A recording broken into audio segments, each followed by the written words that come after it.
à tous et bienvenue au nouvel épisode de cette semaine du balado Sport et Sciences. Cette semaine, on parle de tempo, on parle de rythme dans un exercice de musculation. On se pose la question suivante plus spécifique. Quel est l'impact de la durée de la phase excentrique sur la force, l'hypertrophie et aussi la puissance? On sait au niveau scientifique que la phase excentrique, Charles, qu'est-ce que ça veut dire la phase excentrique? Dans le fond, c'est la phase de descente ou sinon de retien de mouvement. Donc, par exemple, la phase de descente lors d'un squat, la descente lors d'un développé couché. Donc, ça joue un rôle clé au niveau des gains physiques. Mais les chercheurs se posent souvent la question, même les néophytes en entraînement, on se pose souvent la question, combien de temps ça doit durer au niveau de la phase de descente pour maximiser la force, l'hypertrophie et aussi la puissance? Pour répondre à cette question-ci, une revue systématique et aussi une méta-analyse récente, en 2025, l'étude de Hamdi et aussi de King apporte quelques réponses au niveau de cette question-ci. Maintenant, un petit rappel scientifique. Quand on parle de la phase excentrique, c'est quand le muscle va venir s'allonger sous tension. Actuellement, il y a plusieurs hypothèses de recherche au niveau de la durée de la phase excentrique ou sinon de retien de mouvement. Quand on parle de phase lente, c'est toujours 3 secondes et plus de descente.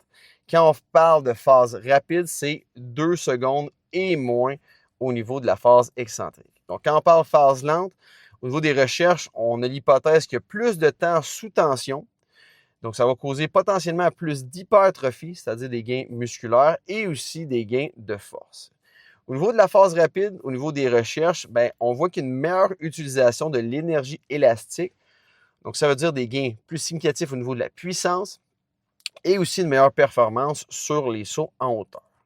Mais les résultats des études ne vont pas toujours dans le même sens quand on regarde l'étude de Hanford en 2022 et aussi l'étude de Wilk en 2021. Maintenant, au niveau de notre présente étude, notre méta-analyse, notre revue systématique, les chercheurs ont sélectionné 9 études qui comprenaient 166 participants et presque la moitié étaient déjà des gens entraînés.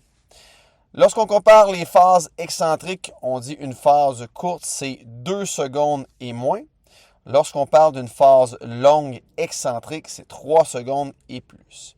Lorsqu'on regarde les gains au niveau de la force musculaire, on remarque que des phases plus longues de 3 à 6 secondes donnent des gains égaux ou même parfois supérieurs vis-à-vis des phases plus courtes de 2 secondes et moins. Une recherche démontrait au squat avec une excentrique plus prolongée des gains supplémentaires de 0,3 à 2,7% sur une période entre 4 à 12 semaines d'entraînement. Donc pour la force, on suggère un petit peu plus de faire des phases plus longues, de 3 à 6 secondes. Ça donnait des gains égaux ou même peut-être un petit peu plus supérieurs que faire des phases plus courtes. Pour ce qui est maintenant de l'hypertrophie, les résultats sont vraiment incertains. Au niveau de la science, c'est vraiment pas clair. Par contre, on sait une chose avec l'étude de Brad Schoenfeld et ses collègues, que les phases trop longues, donc plus de 6 secondes, ça nuit souvent aux gains musculaires. Donc vraiment à proscrire ici, si vous voulez vous gagner en masse musculaire, évitez des phases excentriques de descente, de retien de plus de 6 secondes. C'est vraiment nuisible pour vos gains musculaires. Au niveau maintenant de la puissance, plus spécifiquement du saut vertical, on remarque, et ça c'est assez clair au niveau de la revue de littérature, que les phases courtes de 1 à 2 secondes en excentrique sont nettement supérieures à des phases excentriques plus longues de 4 à 6 secondes. Donc un meilleur taux de développement de la force, on appelle ça un rate of force development en anglais, une meilleure rigidité du tendon, une meilleure architecture musculaire. Au niveau maintenant des explications plus physiologiques, quand on a une phase plus courte en excentrique, dans le fond, ça va stimuler davantage les fibres rapides, les fibres de type 2. Ça va aussi favoriser le cycle étirement-contraction.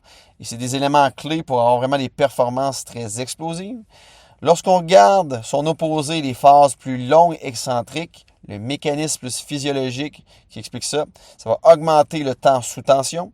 Ça va aussi vous rapprocher du point de l'échec musculaire, donc parfois plus efficace pour recruter toutes les fibres musculaires. Donc, c'est utile quand même pour gagner en force maximale.